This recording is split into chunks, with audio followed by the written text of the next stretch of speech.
Hello friends, and welcome to the Hanged Man in the Moon. If this is your first time here, welcome. Thank you for coming. I'm pleased to meet you.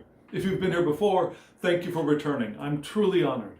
Friends, if you are a returning visitor, you are probably pleasantly surprised to see that I am back in my office again. And I'm back to my series in which I use tarot and oracle cards to explore topics related to living the intentional life. And friends, this is the time where I would generally show you the spread and we dive right in. But before we do that, I've got something else to show you. Take a look. Hello friends. Before we get into reading the spread, I thought it would be a good idea if I were to try to explain the spread and its background to you a little bit. Now, I'm planning on doing a full video about the spread itself about a week from now, but I'm not ready for that. And still, I'd like to read this spread that I laid for us now. And before I do that, a little bit of explanation is in order. So let's do a little bit of that. Now, if you've been on the channel for a while, you'll know that for the last 7 months or so, I've been using spreads that I have based off of the Tarot of the Holy Light by Christine Payne-Towler. The first one I did was based off of her Ace of Swords. The second spread that I created from that deck was off of the Ace of Discs. And so I thought I'd go and make a spread based on the Ace of Cups. But then I looked at the card and I was thinking, what the heck kind of spread can I make out of this card? There's just so much there, and trying to break it down into different decks, I suppose I could. But then I decided to look at the guidebook. And in the guidebook, Christine Payne-Towler brilliantly describes an idea of the water flowing down the tree of life when she's describing the significance of this card. And so looking at the card, thinking of the tree of life, I thought, yeah, that makes sense. Maybe I could try doing a spread based off of the tree of life and the water flowing down it in some way. And so I started rolling that idea around in my head, and then I landed on, yes, my version of the Ace of Cups spread from this deck is going to be a Tree of Life spread. Now, just in case you don't know what the Tree of Life is, let me show you. This is the Tree of Life. And you see the circles there, right? Each of those is called a Sephiroth. And there are different names for each of the Sephiroth, and there are paths that connect each of the Sephiroth. Now, if you know Tarot, you probably know that the major arcana is arranged in those pathways between the Sephiroth, and we often think of the small cards, the minor arcana, from Ace to 10, as being a representation of this Tree of Life, the Sephiroth, for each of the suits. Yeah, starting with Kether being the Ace and then Malkuth being the 10. Now, I'm not exactly doing the spread in that way, but I am arranging the cards similarly. I mean, I'm arranging them in this format. And so let me show you how I'm going to arrange the cards for this spread. Yeah, look at these yellow circles that I just highlighted. These three together form the supernal triangle. This is the macroprosopus, which is the realm of the potential, as opposed to the microprosopus, which is the realm of the actual. Now, I haven't done decades of research into the Tree of Life yet, but the research that I have done, the information that I have checked, gives a different definitions or explanations for what the macroprosopus is. Some people say it's just Kether. Other people say it's Kether, Chokhmah, and Bina. And that's the arrangement that I'm going to be using. And then there are other people who say that, well, the macroprosopus prosopis is a six-pointed star, the microprosopis is a six-pointed star, and one of them is reflected in the other, and that's the tree of life, and it's just too much for me to wrap my head around. So we're going to go with the top three, the supernal triangle, as being the macroprosopis, which again is the potential, which flows, everything flows from Kether. It's this singularity, it's the monad. Now, before Kether, there is something that is not even understandable or able to conceive of. And there's another word for that, but let's not get into that. We're sticking with Kether, Chokmah, Bina. Now, there's another triangle. If you look at the orange circles, which I've highlighted, this is the ethical triangle. It's a reflection of the supernal triangle, or the macroprosopis, on a lower arc, closer to our perception and comprehension. The supernal triangle, we cannot comprehend. The ethical triangle, we can have some comprehension of it. It forms the evolving individuality and its spiritual soul. So in a sense, this is actually the perceiver in our realm, yeah? So we can have some comprehension of it, but still, it's like the brain trying to understand itself, yeah? And then there's another triangle. Now, again, let me back up just a second. The reflection of the supernal triangle. So the three yellow ones, if you imagine there's like water or a mirror underneath the top three, you would see the bottom three reflected in that. And so the triangle is in reverse. That's one way of thinking of this supernal and ethical triangle as being mirrored reflections of each other. And there's an interesting association between Kether and Tiphereth. Kether is the head, Tiphereth is the heart. Now we have another set of circles and a triangle in a darker orange. Yeah, these three are the astral or psychological triangle. This forms the personality of the tree, the mental, astral, and vital worlds. Yeah, we're getting close to being embodied. And here at the very bottom we have Malkuth, and this is the bride of the microprosopis. So if we think of Kether being the monad, flowing down into manifestation, coming to Chokmah and Bina. Chokmah is the father, Bina is the mother, perhaps. And they have a child. Now, if you follow where those two join, not just to each other, where they join down, you see that there are paths leading to Tiphereth. And this is the prince, the son. So for example, Thoth, the Harris-Crowley Thoth system, Chokmah would be the knight, Bina would be the queen, Tiphereth would be the prince, yeah, the son of the knight and the queen. And then the prince takes a bride in Malkuth. Yeah, it's the marriage of Tiphereth, the heart, and Malkuth, the body. That's how we can conceive of this tree of life in different layers and in different ways of arrangements, in groupings, in relationship. And yet, I haven't even started telling you about how I'm going to read this spread. Well, we're going to start reading the spread by the triangles. Now, when we first look at the spread, we'll look at the supernal triangle, then we'll move into the ethical triangle, and then we'll move into the astral psychological triangle, and then we'll drop down into the into Malkuth.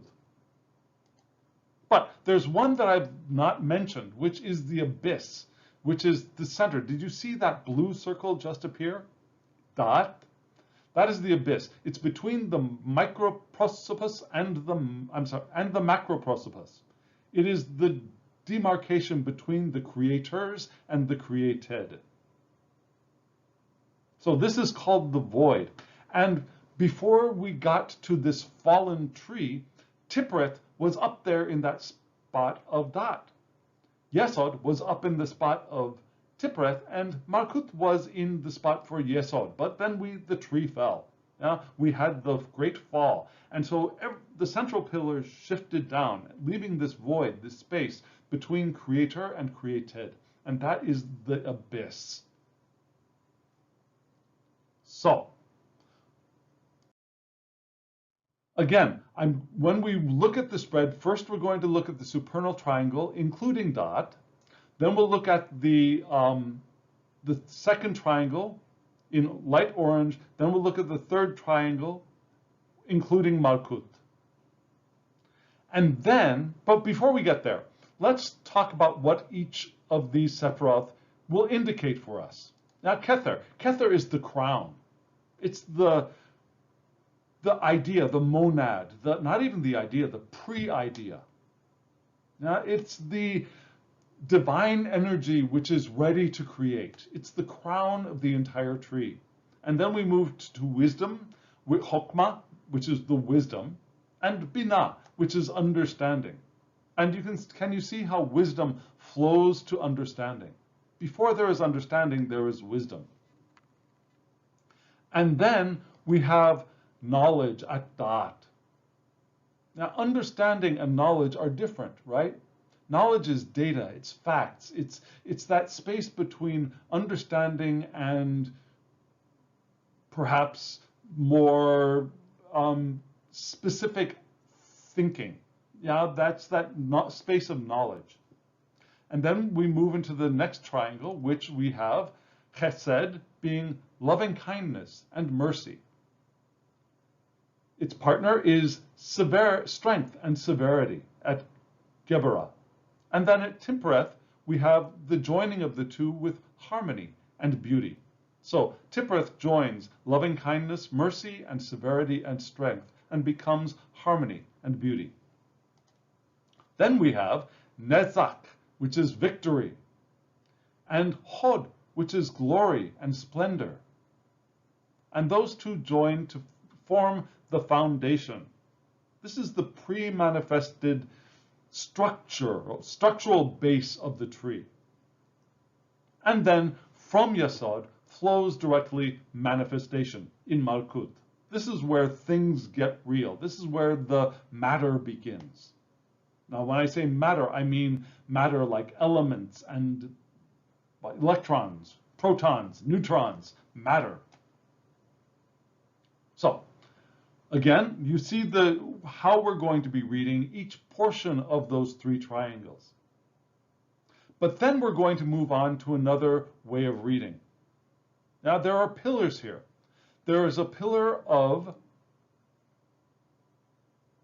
severity, which flows down on what you will see as the left. Yeah, from Binah to Geburah to Hod. That is the mother pillar, the pillar of severity. And it moves down into the world. It's like the divine looking down in the world and appraising what is there. And we feel that that is severe. And so what do? We look up from below to the Father, in the Father pillar, the pillar of mercy. We raise our hands up for mercy from the divine. So we're going to, after we read the three sets of triangles, we're going to look at the mother pillar, the pillar of severity, coming down, moving from Binah to Geburah to Hod, and then we're going to look at the father pillar from Netzach to Chesed to Chokmah. But we're not done yet. We're then going to do this. What does that look like? That is a lightning bolt, right? So this lightning bolt is going to be our final section of the reading. And it's going to start from Kether and move down the tree in this fashion. Yeah, from Kether to Chokmah to Binah, with a breeze through Da'at to Chesed to Geburah to Tippereth to Netzach to Hod to Yesod to Malkut. And in this case, we're not, instead of relating them back to their main principal ideas of understanding and wisdom and strength, we're going to read the cards in a flow, like I said, like the Ace of Cups, water flowing down the tree of life. That's how we're going to read this spread. Now I return you to your regularly scheduled programming. Thank you. That is what we're going to do. We're going to do a Tree of Life spread. So friends, I've already got the spread laid out and a photo taken of it. Let me show you the spread right now.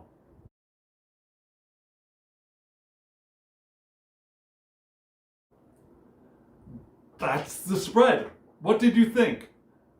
I think it's an intriguing and interesting spread. It makes me want to dive in closely and pick it apart. How about you? Now, I know it was difficult to see because it's a vertical spread on a horizontal screen. But before we break it down into sections, I wanted to ask you, what did you see? What did you notice? Did you notice that we were using 3 different tarot decks and an oracle deck? Yeah? So in the supernal triangle, remember supernal triangle, we had 1 set of tarot cards. And then in the ethical triangle right below, the reflection of the supernal triangle, we had another set of tarot cards with white borders, right? And then down in the astral triangle, we had a 3rd set with black borders, right? That's another tarot deck. So those were 3 tarot decks going from the supernal triangle to the ethical triangle to the astral triangle. And then, did you notice that in Malkut and in Da'at, there were 2 oracle cards from 1 deck? So, now if you're curious about these decks and the creators, there will be a short clip at the end of this video that will give you that information. What the decks, the names of the decks, the names of the creators, and oh yeah, and if you want to purchase any or all of them, there will be a link. There will be links in the description box below. So check those out because yes, they are all available and I highly recommend them. So friends, what we're going to do now is we're going to look at them triangle by triangle. We'll start off with the supernal triangle, of course. So here we go.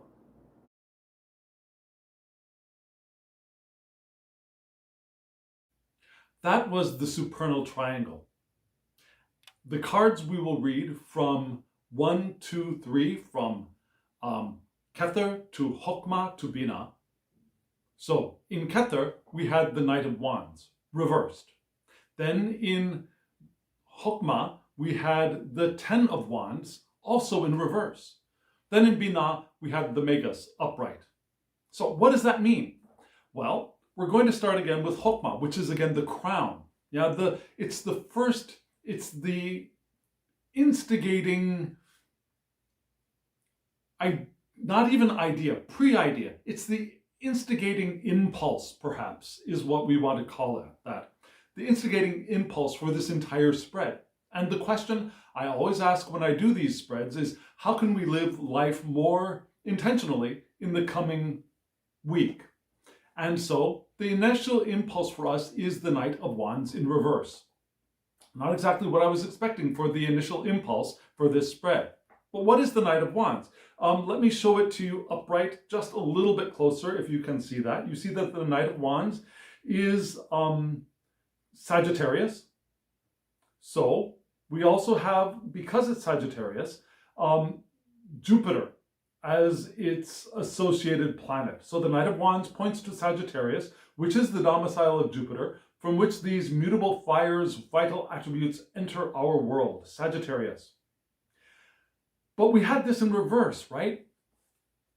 So what are things associated with Sagittarius, the Knight of Wands in reverse? Well, we have things like righteous indignation, not something we really want to jump towards, right? Being temperamental, reaction out of proportion to problems. Now, Jupiter is expansive, and Sagittarius Jupiter is expansive, moving through Sagittarius, topsy-turvy. Now, that expansiveness gets a little bit too big, perhaps. Yeah, little things that we call them triggers, yeah, are overreacted to. Bossiness, paranoia, exaggeration, closet perfectionist. Yeah, we have all of those could be because we, whether we acknowledge it or not, are perfectionists, and we're secretly competitive. We may not want to admit it to ourselves, but we are. We might be insecure, judgmental, and we might be the anxiety that all of that causes could express as temper. We could be very temperamental, which is the second thing we said, yeah? Temperamental. The reason for that is perhaps undisclosed anxiety. So why is that the first card of this supernal triangle? Yeah? Why is being bitchy the beginning of this spread? Well, I think what this is pointing to as the crown is that, remember how I said that the supernal triangle is what we are unable to be aware of. And so this spread is hopefully pointing it out to us. And what we may not be aware of right now is that we have hidden, I don't like using this word, but shadow work to do. Yeah, we have perhaps unrecognized traits of temperamentality, reactiveness, wanting to control things, wanting to control things because we're afraid of things, right? The reason why we feel that strong need for control is because we're scared. The most controlling person is probably the most frightened person. The least frightened person doesn't need to control things because that person knows that everything is going to work out. That person can follow the path of their intention, can open themselves to the power of intention and allow it to move them in the direction that it's going to move them, trusting that the direction that it will move them in is the direction they want to go in. Right? So this is a very interesting beginning to this spread. And so we move from the crown into our wisdom. And the wisdom here is the Ten of Wands reversed. And so let me show you this card upright a little bit. Ten of Wands reversed. We have these two snakes. Do you see them? One of them is red, one of them is blue. Both of them crucified on a tau cross. And we've got the wands on the sides. We've got to think of a volcano in the background. But the most important thing, or the most important takeaway here, in addition to that fire, because it's a wand suit, yeah, two wand suits, is the two snakes. One of them, the red one, is alive. The blue one is dead. So let's remember that as we reverse the card. This is a gorgeous deck, right? As we reverse the card, what do we get? Well, we still get the same thing, basically. That the Ten of Wands, we see the associations, well, you just saw them, were Aries, Leo, and Sagittarius. Sagittarius again. Yeah? So, the Ten of Wands points to the Aries, Leo, and Sagittarius signs, which are the domiciles of Mars, the Sun, and Jupiter, from which cardinal, fixed, and immutable fires, vital attributes enter our world. All of that creative, passionate energy is entering our world, entering our natal charts, entering the question that we're asking of the tarot right now, which is how can we live life more intentionally? Now, well, passion is part of that. But why is this reversed? You think, well, if the Ten of Wands is a quote, bad card, of course there's no bad card, but is a difficult card. It's a card of burden in a lot of decks. And it can be a card of burden in this deck as well. So reverse, that must be really, really bad, right? But not really, interestingly, not really. The Ten of Wands in this deck, according to the guidebook, points us towards the blue serpent. Now the blue serpent, I said, is a dead serpent, not freshly dead. This serpent has been dead for a long time. Now this serpent is now a fossil. And so this fossil is still preserving the shape and attitude of its final sacrifice, according to the guidebook. For example, think of Pompeii. Now, have you seen photos or have you been to Pompeii and seen the figures of the people who had died and are preserved in the ash of the volcano, in their final posture? That's what this snake reminds me of, the blue one. So this is, but when we see those things, we can be inspired, we can feel motivated, we can feel the joy of life because we are alive and we see their sacrifice, and that their sacrifice, their final moments can inspire something within us. Have you ever gone to a church and seen the relics of a saint? Some of them are hidden away inside of an altar, but some of them are right out there in plain view. Their bones, their fingers, their eyes, or perhaps an entire body. Yeah, some of them what we would call uncorrupted, but still very dead for not just years, but decades or centuries. So here we have the idea of the motivating power of spiritual inspiration.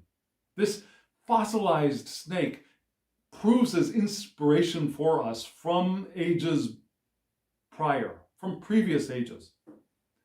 It carries the seeds of transcendental ideas that can lie dormant in the collective unconscious, in the collective psyche for generations, and then come poof, suddenly alive.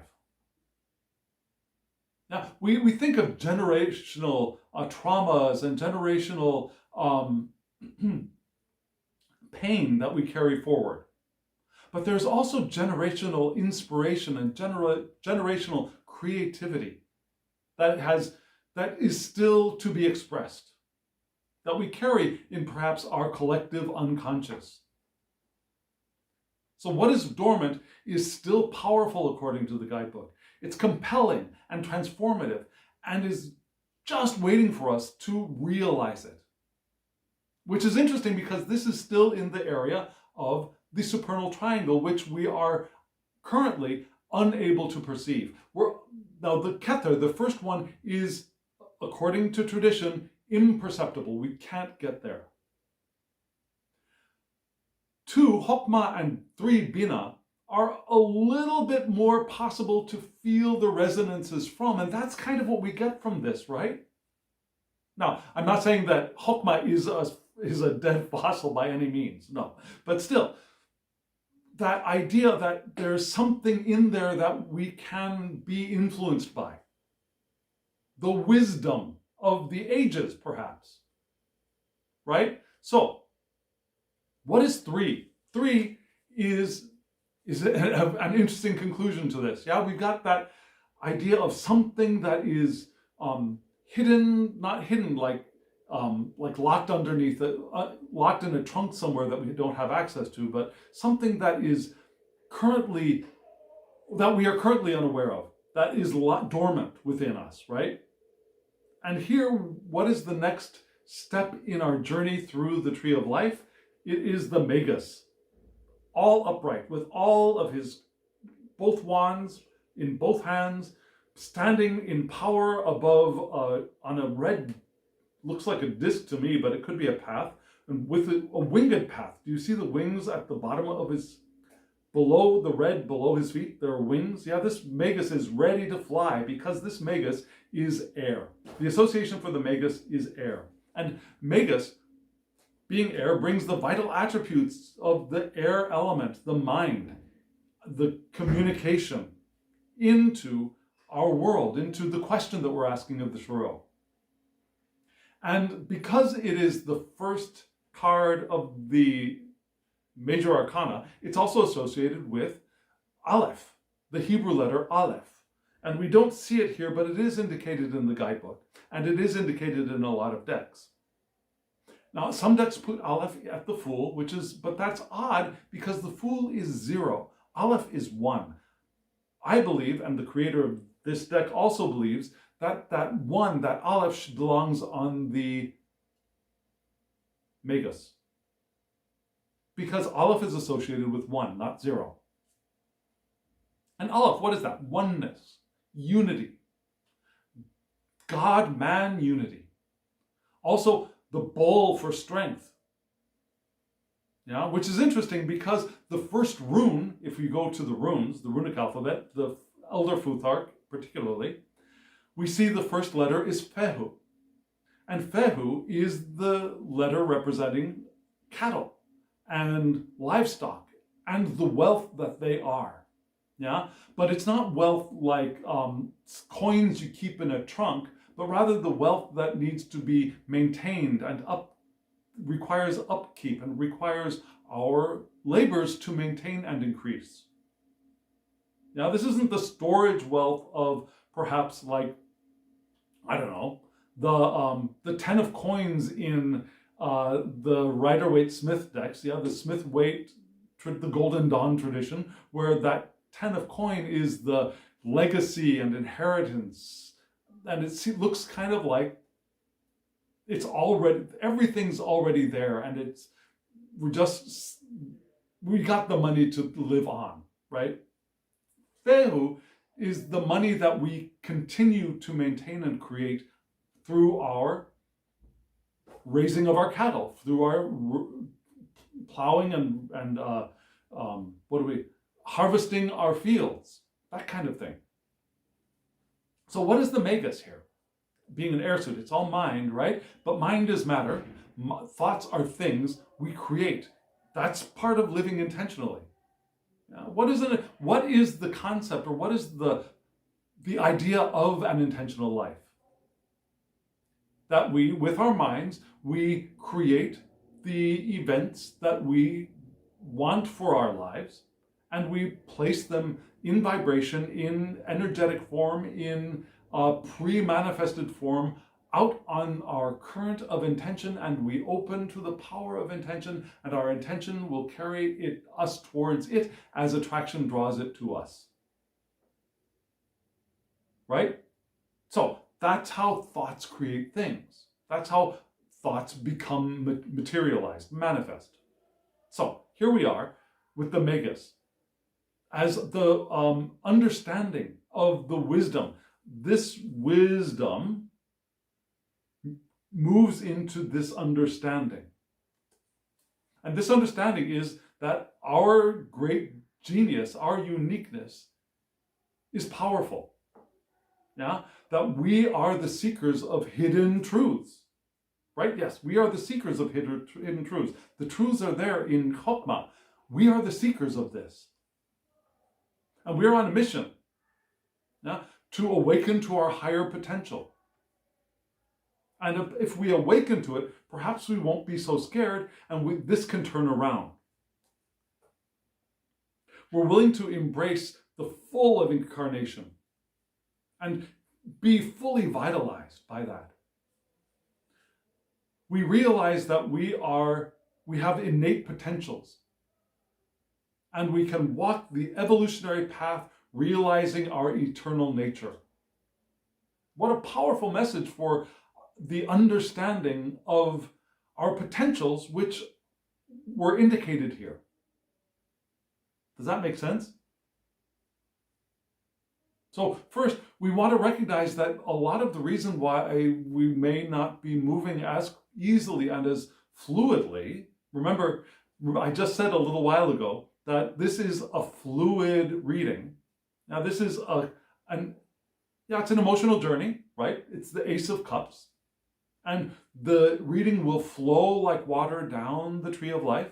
So the water flows from our being given a sign of our internal resistance, flowing to our understanding that there is potential, there is dormant inspiration here for us. And if we move with that wisdom to our understanding, then we become powerful. Right? And then we can move right into, just briefly, into that Daleth. Daleth, remember, that is the void, the abyss between the supernal and the ethical triangles, and the microprosopus. The microprosopus. From the macroprosopus to the microprosopus, there is that void in between, because this is the fallen tree. And in that void, we got a little bit of guidance, which was this card, right? This card is the lunar eclipse. What is a lunar eclipse? Do you know what that is? That's when the earth moves between the moon and the sun at night during a full moon. So we get that we see the moon, but it's a different color. It's like a blood red or an orange color. Have you ever seen one? A lunar eclipse? They're beautiful. They're beautiful to watch. And you can watch them because it's a solar eclipse. We're looking at the corona around the moon, and it's dangerous for our eyes. But here, you can look at a lunar eclipse at night. It's beautiful. And this is our area of knowledge. This is where the thoughts start to begin. And what begins here? In the lunar eclipse, we have full illumination. Sounds good, right? Our intentions reach a climax. Sounds good, right? But when we realize that our intentions have reached a climax, at least for this cycle, we also realize that the next step is a decline. Right? The next step is the waxing. So, what is illuminated is not only our intentions, but also some of the truths that we may not think we are ready to look at yet, including where we have missed the mark, including where we have not allowed ourselves to be fully open to the powerful flow of intention, including where we might have been right there with our intended manifestation, and we might have just passed it on by because we weren't fully aware. But that's okay, because the beautiful thing about this beautiful universe and this wonderful thing that we call life in a human body is that though we feel like if we've missed our ship, there will never be a ship that will return again, that's not the truth. We might miss one opportunity, but the next one is just over the horizon. The next one is coming over the horizon. That's a better metaphor, right? It's not like it's over the horizon, so it'll never be here. It's on its way from over the horizon to us as we keep ourselves open to the power of intention. So, in the void, we recognize that we have the ability to shine light on the entirety of our existence. And when we do that, we will also notice some places where we have not failed. There is no failure. There are no mistakes. There are trials and the results of those trials. And if the result of the trial is unwanted, then we try something else. If the result of the trial is wanted, we can try doing that again. Or we could be satisfied and move on to something else. There are choices. There are always choices. This card is not here to say, shine the light on all your mistakes and see how bad you are. No, this card is here to show us that we shine our light on all of the events in our lives and all of our attitudes and the ways we have reacted and also reacted in ways that have been unbeneficial for us and perhaps others. And then we get to choose what to do about it. This isn't the card of mea culpa, mea maxima culpa. This is a card of knowledge, right? The light is full-on light knowledge. Perfect card for the dot spot. And when we get into the next triangle, when we get into the ethical triangle, I'm going to be saying that again, that this is that there's a card in the next triangle that made me laugh because of how appropriate it is. So let's move right on to that triangle. Here we go.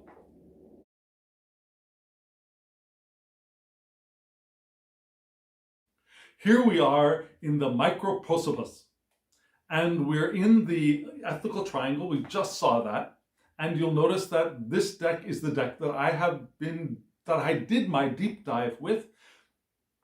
Just a couple of days ago, I finished that. And so here we are in the ethical triangle. And we're going to start with chesed, and then move into gebra, and then to the heart of the matter, which is tifereth. But we're going to start in the upper right-hand corner, because we start with the father pillar first, with chesed. And chesed, you recall, is loving kindness, compassion, and mercy. And that is why we have that pillar called the pillar of mercy. So, what do we have? We've got the King of Swords. Here we go, the King of Swords, this beautiful king sitting on the king's throne. You see that there are two, well, there's one. There's one, well, there are two. I'm sorry, briefly confused. There's one symbol up here, which gives us the astrological sign of Taurus, right?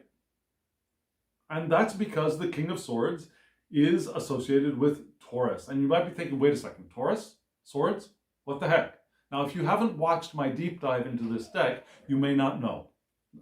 Don't freak out. The swords suits in this deck are the earth suit. The coins suit in this deck are the air suit. So air and earth are switched in this deck. Well, air and earth aren't switched. Swords and coins are switched in this deck. Let's ride with it, okay?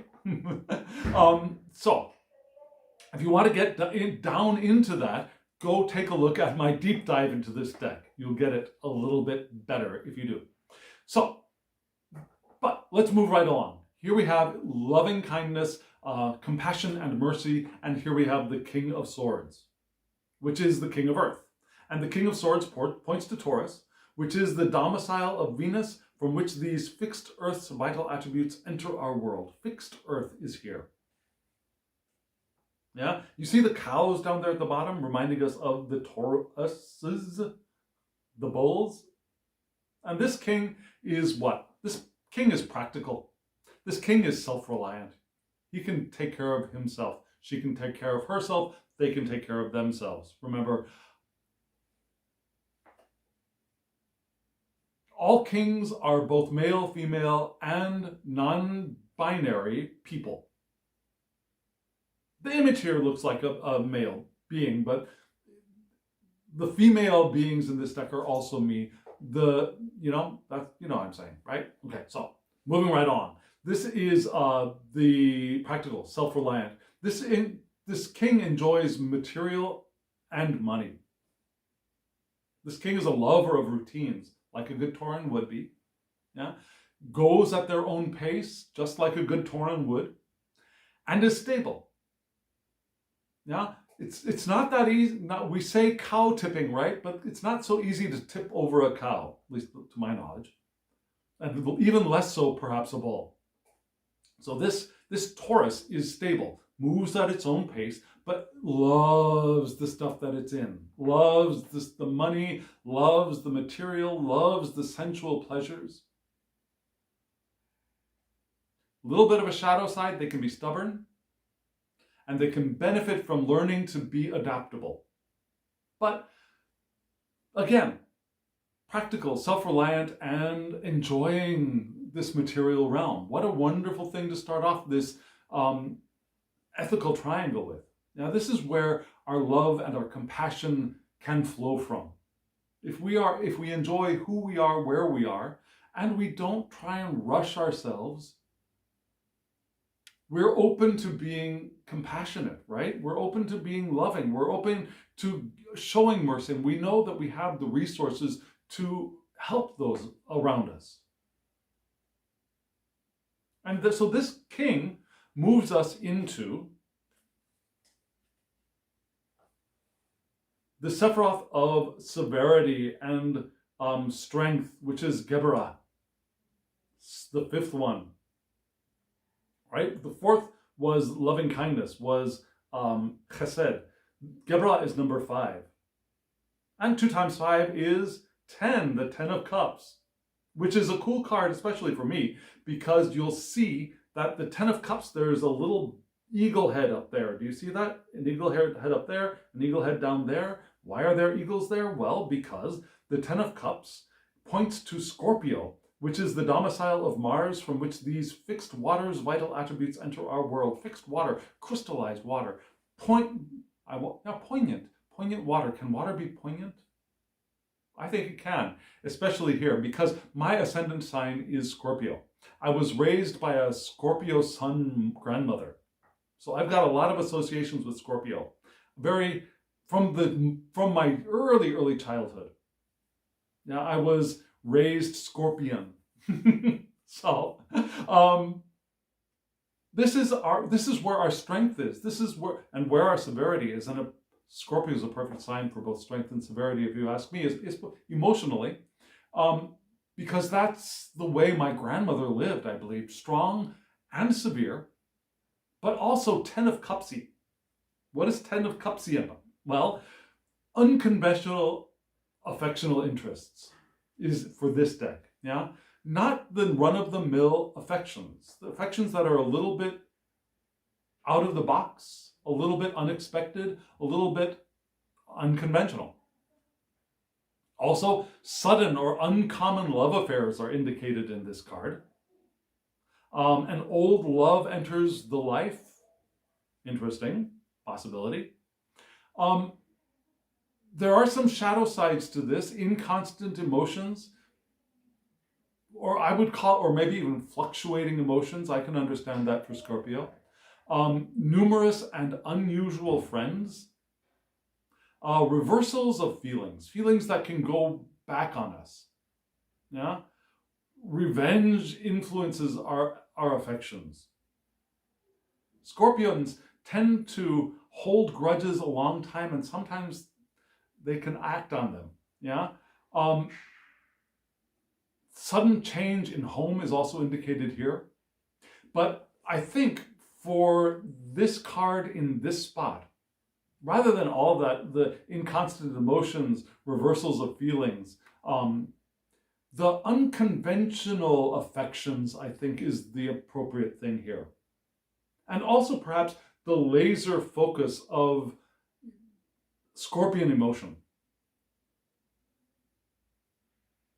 Yeah, fixed water makes me think of things like crystals and diamonds. Yeah, like quartz crystals, or like I said again, diamonds. Now, where we can, or maybe even some other crystals that we use to create lasers. Now, where light beams through, it can split, depending on the cut, it can split into a rainbow of love, or it can focus down into a laser of potential destruction. Also for a laser for healing, yeah? Lasers can be therapeutic tools in the right hands. They can also be destructive tools in another set of hands. So I think that's what this card is here to represent. Yeah? The ability to open to people who are outside of our familiar, outside of the familiar, unconventional people, opening ourselves to the new and the different and the unexpected, and being able to beam light out into a diversity to a rainbow of love or of affection, and avoid turning that crystal around so that the light all gets pointed into either a destructive beam. Although I take that back, knowing when we're flipping the coin, that crystal around, because there are times when that laser of therapy is beneficial. Scorpions can be very healing, yeah, but they can also be destructive. So we want to avoid that one here in this Sephiroth of severity and strength. Yeah, we want to have the emotional strength of a Scorpion, and the strength to, like the 10, be open to radiating when I think of the 10 of Cups, like the 10 of Coins, is they have enough resources to be able to start taking care of others. In the 10 of Cups, we have enough emotional resources to now be able to start emotionally caring for others.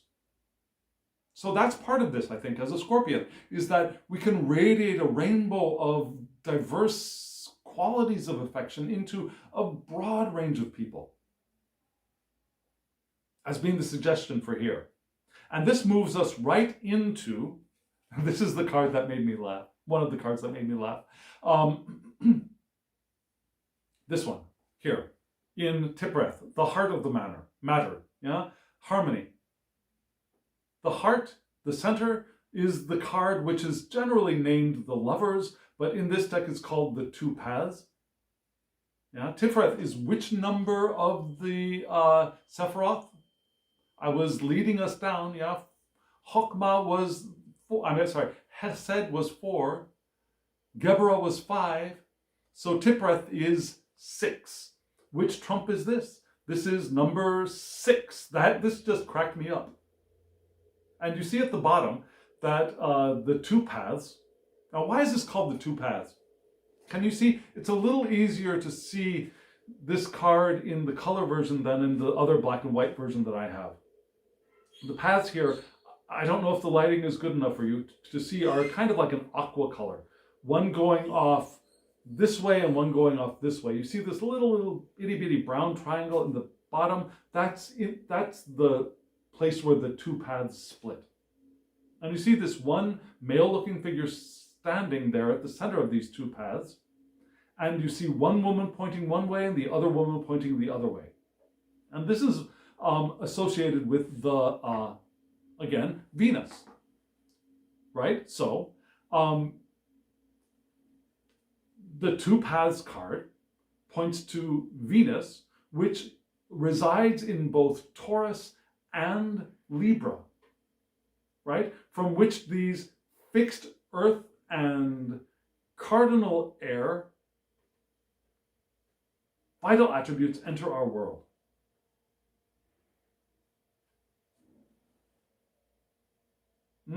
And we had Taurus just a little bit before, right? We had Taurus Rachir. So Taurus is emphasized here in this ethical triangle, which was interesting because Sagittarius was emphasized in the supernal triangle, right? With the Knight of Wands and the Ten of Wands. Here we have the King of Swords and the Two Paths cards, both bringing us Venus in Taurus. So this also points us to Vav, Yod He Vav He, the Tetragrammaton for the unpronounceable name of God, Yod He Vav He. This is Vav. Yod is the first masculine letter in the name. Vav is the second masculine letter of the name. And Vav looks like a little stick, but it's called the hook or the spear. It could be a tent peg. Before it became recognized as a hook or a spear, it was also thought of as a tent peg. Like you have a tent, you want to keep the tent from flying away, you put a peg in it to secure it to the ground, that thing. So it's something to secure something or to add something to another thing. Yeah, so that's part of the choice. We make a choice, we add something to ourselves, right? And we also peg ourselves to the path we have chosen. Once we've made that choice of which path to take, we can't make the other choice anymore. Unless it appears again later in another form. Right? The road, wow, there's a poem there and it's not coming to my mind, so I'm going to skip over it.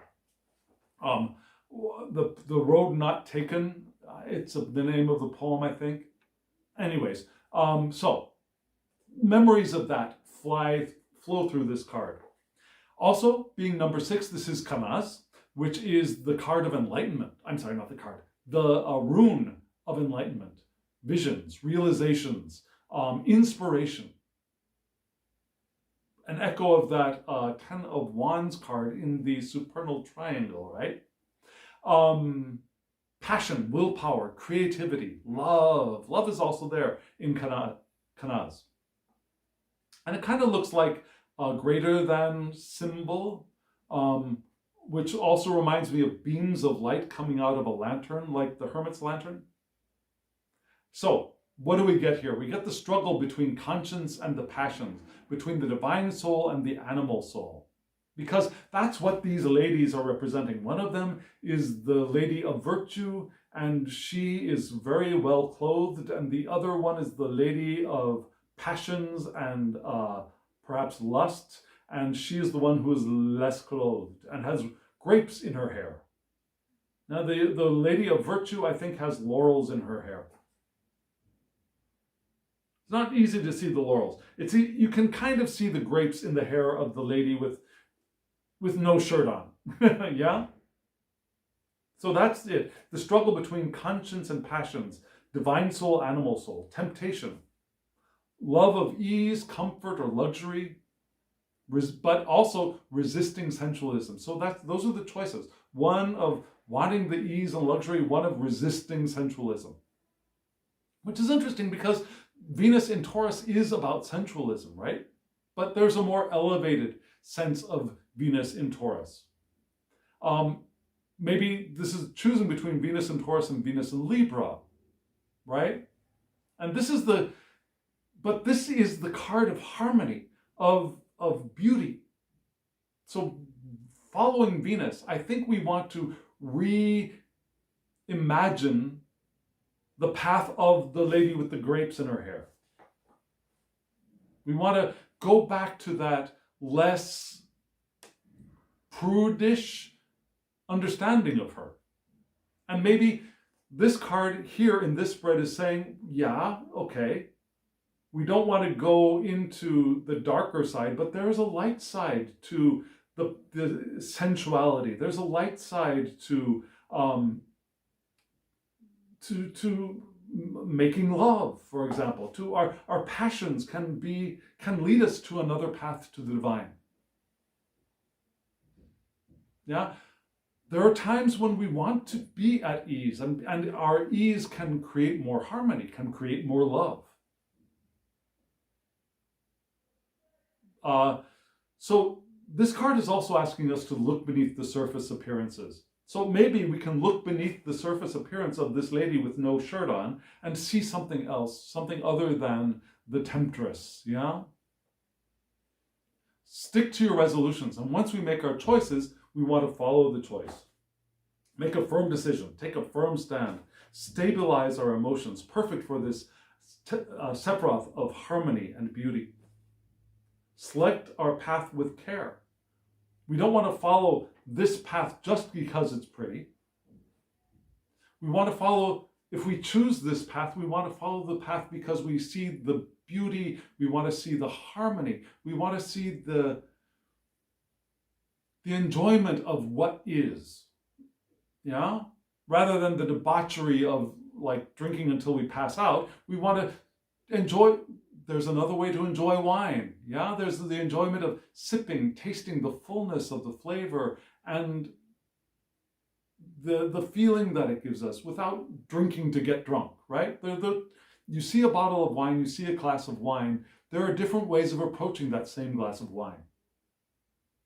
So we can choose the path of the lady with no shirt and still be moving towards the divine, I believe. Because the divine is in that wine. The divine is in those grapes. So that's what we got for this ethical triangle, right? We want to be practical. We want to do the work. We want to be the king of swords, be our Tauran selves. And also, as we do that in our strength and severity, we want to realize that we can shine the strength of our emotions out on those around us and uplift and vitalize those around us with our friendship, with our affections, with our uncommon appreciation of them. Or we can turn that crystal around and assist with whatever healing we can help with, but we want to be selective in how we use that.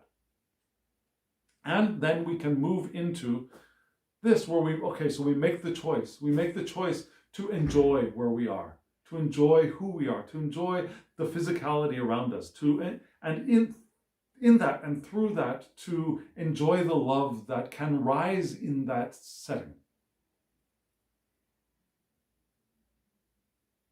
Now remember, we started with